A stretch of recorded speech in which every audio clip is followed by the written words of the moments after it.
ఇప్పుడు మేము వెళ్ళబోయే హనుమాన్ టెంపుల్ ఎంత పవర్ఫుల్ తెలుసా?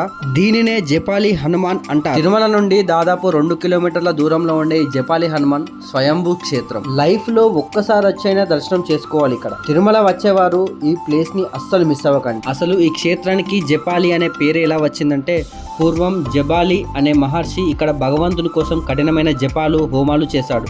ఆయన భక్తికి మెచ్చి సాక్షాత్తు రుద్రుడు హనుమంతుడిని అవతార రూపంలో దర్శనమిచ్చాడు. జపం చేయడం వల్ల అవతరించిన ప్రదేశం కాబట్టి దీనికి జపాలి అనే పేరు వచ్చింది. తిరుమల కొండల్లోని దట్టమైన అడవుల్లో ఉన్న జపాలి తీర్థం ఒక పురాణ ప్రాముఖ్యత కలిగిన ఒక పవిత్రమైన హనుమంతుని క్షేత్రం. రామాయణ కాలంలో శ్రీరాముడు, సీతాదేవి, లక్ష్మణుడు ఇక్కడ బస చేశారని పురాణాలు చెబుతున్నాయి.